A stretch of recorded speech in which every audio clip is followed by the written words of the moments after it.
diskusi. Yang kedua, kami ingin mendengarkan pandangan dari Pak Wasisto tentang buku ini. Tapi sebelumnya saya ingin mengumumkan kepada para peserta webinar ini bahwa nanti ada door prize berupa 3 buku dalam bentuk e-paper, e-book, ya. Ada door prize dalam bentuk e-book yang kami berikan kepada 3 penanya terbaik. Jadi disiapkan mungkin pertanyaannya dari sekarang. Nanti akan ada bonus 3 e-book yang kami kirimkan ke masing-masing penanya terbaik. Monggo Pak Wasisto, kami persilakan sekitar 20 menit nih Pak untuk presentasi. Nanti kita lanjutkan sesi diskusi. Monggo Pak. Baik, terima kasih Mas Afif atas kesempatan yang diberikan, dan terima kasih pula Yaya Hairus yang telah banyak berikan insight pada kita semua terkait dengan bagaimana kita melihat sisi kritis melihat sosok Kiai ini dalam aktivitasnya sebagai ulama maupun sebagai nabi sosial.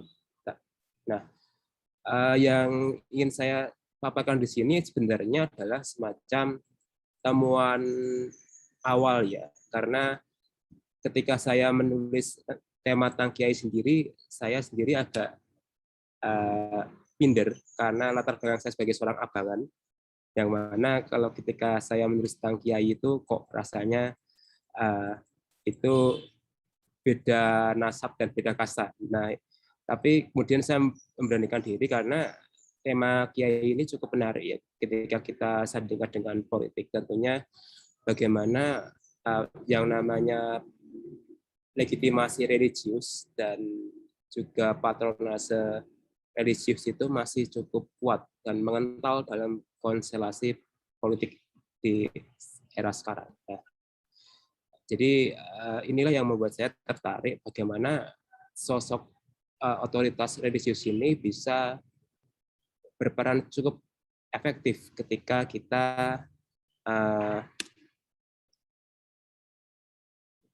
mampu mempengaruhi perilaku pemilih dan juga mampu mengarahkan bagaimana kebijakan itu harusnya dilakukan. Baik, itu mungkin sebagai sebuah disclaimer ya dari saya untuk melihat bagaimana sosok Kiai ini ke depan. Mungkin saya bisa izin share screen ya, Mas Afif dan semuanya. Baik. Bisa, Pak. Baik. Maaf, mohon izin apa bisa kelihatan screen dari saya? Bisa Pak. Baik, terima kasih.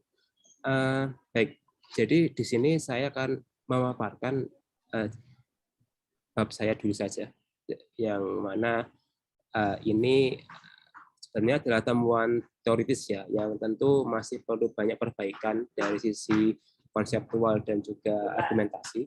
Tapi paling tidak ketika saya membaca buku ini secara komprehensif dari tema tenaga dalam, pendidikan dini, dan aktivitas Kiai sebagai gerakan dakwah, baik itu di sosial media maupun di pesantren, saya lihat bahwa ternyata Kiai itu kompleks dan membawa pandangan baru bagi kita semua bahwa ternyata sosok Kiai itu bisa menjadi semacam multi aktor yang bisa berperan di manapun dan kapanpun. Nah, di sini saya akan berusaha memaparkan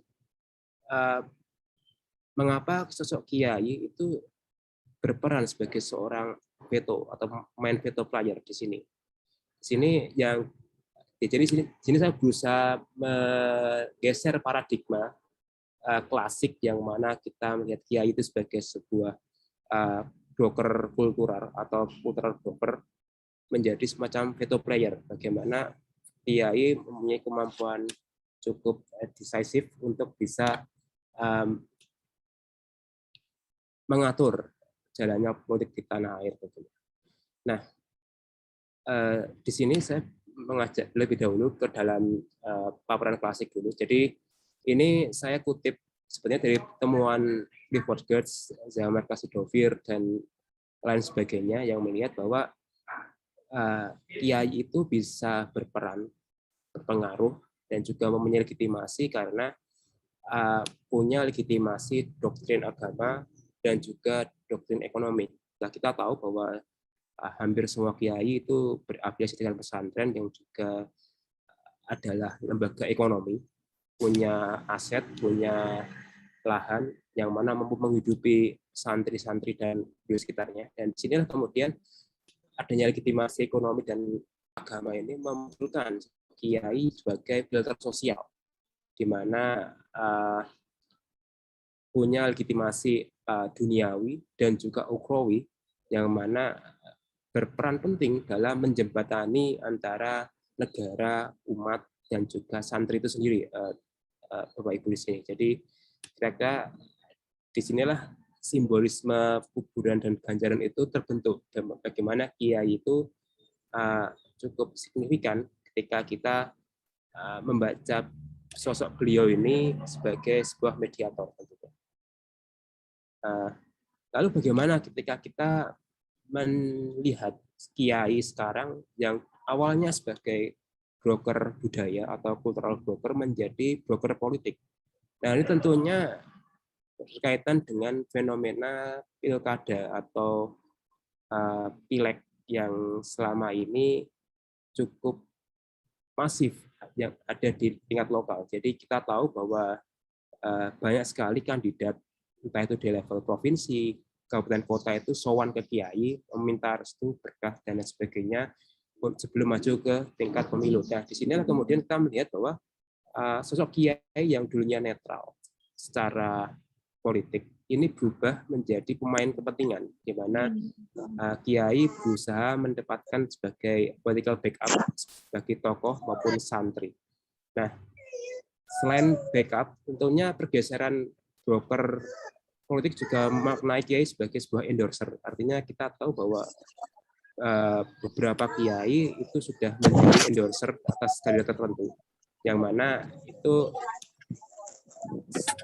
relasinya itu lebih kuat daripada partai dan kandidat sendiri. Nah, inilah yang membuat endorsement atau dukungan kiai pada kandidat itu malah justru sangat penting dan diperlukan ketika kandidat itu mau maju ke tingkat pemilu, entah itu di daerah yang mayoritas muslim maupun yang non muslim, karena yang dicari adalah semacam berkah atau mungkin kalau dalam bahasa politik divine power, yang mana itu menjadi semua buah legitimasi simbolik agar bisa berkuasa, katakan seperti itu. Nah, di sini kemudian saya berusaha mengajak teman-teman di sini untuk melihat lalu bagaimana pergeseran kiai sebagai sebuah broker kultural menjadi broker politik. Seperti yang bisa dilihat di screen di layar, kita tahu bahwa ekonomi itu masih menjadi basis penting kiai untuk bisa melakukan dominasi sosial dan budaya. Namun di situ pula kemudian kiai juga bisa berekspansi wilayah kewenangannya ke dalam bentuk preferensi politik. Artinya di sini yang awalnya berperan sebagai penyambung lidah rakyat atas nama umat, kini juga bisa berperan sebagai tokoh atau aktor yang mampu mengangkat derajat dari kandidat tertentu, katakanlah seperti itu. Nah, secara sosial memang kalau dari studi klasik yang kita tahu bersama, sosok kiai sebagai nabi sosial atau waliullah itu cukup masih berpengaruh besar di tingkat sosial. Namun sosok nabi sosial ini kemudian juga berdampak pada penguatan sosok kiai selanjutnya, di mana kiai itu juga berperan sebagai nabi politik, di mana yang tadi saya bilang endorsement atau mungkin dukungan atau mungkin restu itu malah menjadi cukup penting dalam entah itu di level masyarakat maupun pemerintah. Artinya di sini apapun yang sudah menjadi dawuh kiai, titah kiai itu sudah sulit sekali untuk dibantah, katakanlah seperti itu kalau dalam politik. Nah, ini yang membuat saya berpikir dan mungkin teman-teman juga melihat bagaimana legitimasi religius itu sangat kuat dalam melakukan patronase ke level politik praktis. Nah, Nah, ini saya lanjut ke bagaimana kita melihat Kiai sebagai veto player. Jadi yang saya definisikan veto player ini sebenarnya lebih condong pada kelompok atau individu yang mampu melakukan veto dalam suatu keputusan politik yang itu bertentangan dengan kepentingan pribadi. Artinya di sini veto player ini lazim ada di sistem pemerintahan demokrasi parlementer, di mana kubu oposisi itu bisa melakukan veto atas kebijakan atau program yang mau diusulkan oleh kubu pemerintah, katakanlah seperti itu. Nah, jadi kalau dilihat dari asbabun nuzulnya, veto player ini lebih condong pada ajang veto di arena politik formal. Cuman kalau kita kontekskan dengan Indonesia, di mana sekarang ini banyak sekali aktor non negara masuk ke ranah negara, entah itu melalui lewat lobby, melalui skema lain, kita bisa melihat bahwa veto player dalam praktek politik informal ini juga cukup signifikan ketika kita melihat bagaimana aktor-aktor seperti kiai atau mungkin tokoh orang kuat lain itu malah berperan cukup signifikan, entah itu sebagai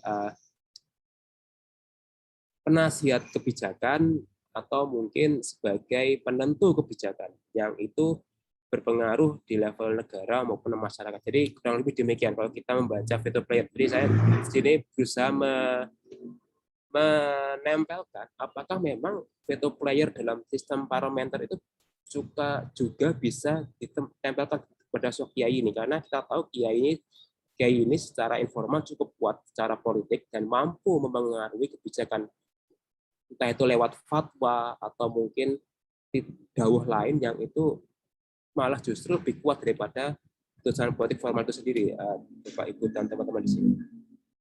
Nah, lalu di sini saya berusaha menjelaskan apakah memang veto player ini bisa buat secara personal atau secara institusional. Nah, di sini kalau ya dari studi awal saya, ini mohon kalau dikoreksi kalau salah, memang lebih condong mengarah ke praktek institusional, di mana kiai yang terafiliasi dengan lembaga-lembaga misalnya MUI atau Majelis Tarjih Muhammadiyah, lembaga Baitul Masal NU dan sebagainya itu punya kekuatan veto terhadap suatu fenomena atau kebijakan tertentu. Nah, yang sekarang ini cukup gencar, cukup berpengaruh adalah misalnya soal aliran sesat, yang mana kita tahu di sini itu sumbernya dari kiai dulu, yang kemudian kita lihat itu diformalkan dalam bentuk hukum positif.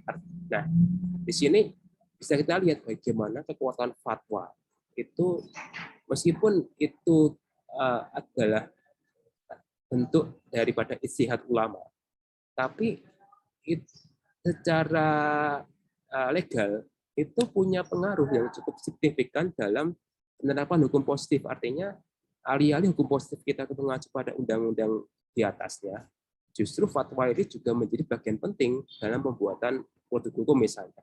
Nah, di sini kemudian kita melihat bahwa fatwa kiai dalam pembuatan kebijakan religius yang baru saya potret sekarang adalah aliran sesat, itu cukup signifikan bagaimana kita melihat bahwa kiai ini berperan untuk menentukan baik benar, buruk salah, saleh tidak soleh terhadap suatu aliran keagamaan tertentu misalnya. Nah, lanjut. Lalu setelah tadi kita melihat paparan kiai sebagai veto player dalam kebijakan, lalu bagaimana dalam kandidasi politik? Nah, seperti Bapak Ibu yang atau teman-teman lihat dalam fenomena pilkada di berbagai level nasional, lokal dan sebagainya, itu kita melihat bahwa sosok ulama, kiai itu juga menjadi tokoh populis. Tentu masih segar di ingatan kita ya, di mana ada aksi bela Islam 123 atau reuni 212, di mana kiai atau ulama itu kemudian menjadi tokoh populis.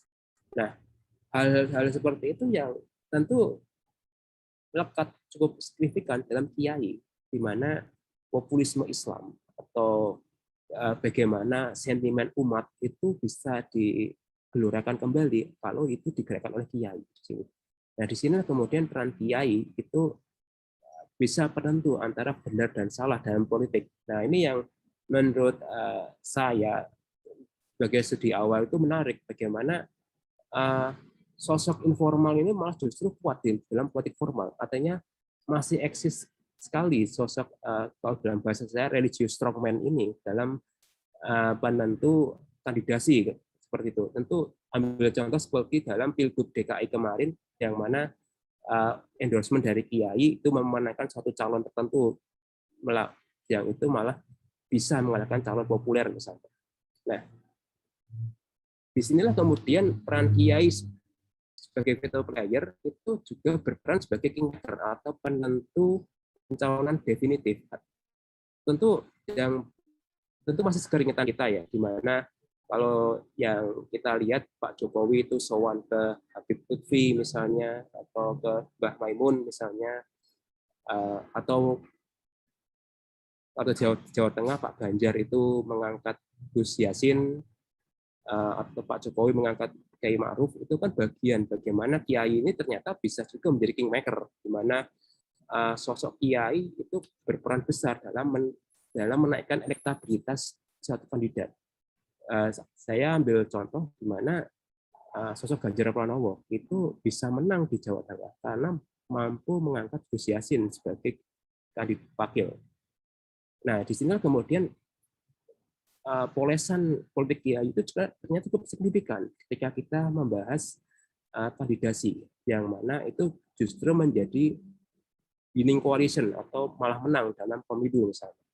Nah, selain kandidasi, tentu yang masih perlu kita garis bawahi adalah tentang stigma pemimpin non-Muslim. Nah, sekarang ini karena menguatnya islamisasi di level ruang publik, kebutuhan akan pemimpin non-Muslim itu cukup digelorakan dalam kampanye, entah itu kampanye hitam atau mungkin emansipasi politik. Nah, disinilah kiai itu berperan sebagai narator utama, di mana Muslim harus dipimpin dipimpin Muslim dan sebagainya, itu cukup signifikan dalam membaca bagaimana labelisasi pemimpin Muslim itu malah justru digerakkan oleh para ulama atau kiai yang menginginkan bahwa sebagai mayoritas harusnya dipimpin oleh mayoritas, karena seperti itu. Nah, di sinilah kita bisa melihat Bapak Ibu teman-teman di sini bagaimana kiai yang awalnya itu sebagai nabi sosial yang netral secara politik, sebagai filter sosial di mana kiai itu sebagai jujukan atas berbagai masalah di sosial, itu malah justru bisa menjadi aktor kepentingan, aktor non negara yang mampu mempengaruhi bagaimana politik dijalankan dan bagaimana kandidasi itu bisa ditentukan oleh sosok kiai ini. Nah, ini adalah ringkasannya dari saya, mungkin bisa Bapak Ibu lihat di layar bagaimana saya membagi kiai ini sebagai tiga hal, sebagai veto player, dia sebagai interpretator, dia sebagai nasihat, atau dia sebagai mediator. Nah, dari sini kristalisasi yang ingin saya sampaikan adalah ternyata kiai itu sebagai aktor kepentingan yang cukup signifikan dalam entah itu dalam mobilisasi massa atau mungkin sebagai agen redistribusi barang jasa dari negara ke masyarakat dan sebagainya. Artinya disinilah posisi KAI sebagai sebuah intermediary actor ya, bagaimana dia sebagai atau beliau ini sebagai bentuk jalur bypass kebijakan yang dari pusat ke daerah tanpa harus lewat jalur formal, karena seperti itu. Baik, kesimpulan dari saya seperti tadi yang saya bilang bahwa pergeseran kiai sebagai sebuah cultural broker yang mana dalam kapasitas personal menjadi veto player dalam kapasitas institusional itu menunjukkan bahwa patronase religius, otoritas religius itu cukup signifikan dalam politik. Artinya justru yang sekarang kita lihat praktek informal itu malah menjadi aktor dominan dalam politik formal. Nah, kiai sebagai aktor negara itu juga berperan dalam mempengaruhi kebijakan negara. Ambil contoh seperti perda syariah yang ada di berbagai daerah. Itu mulanya juga didorong oleh para kiai di level lokal. Nah, yang paling penting adalah bagaimana sentimen umat itu bisa digelorakan sebagai alat politik, di mana kiai itu sebagai sosok sentral yang ada di dalamnya. Mungkin dari saya itu saja temuan sederhana dari saya. Banyak salahnya saya mohon maaf. Waktu dan tempat saya kembalikan ke Mas Afif sekaligus moderator. Terima kasih. Baik, terima kasih Mas Wasis atas pandangannya, insight-nya yang menarik tentang pergeseran fungsi kiai dari cultural broker menjadi veto player.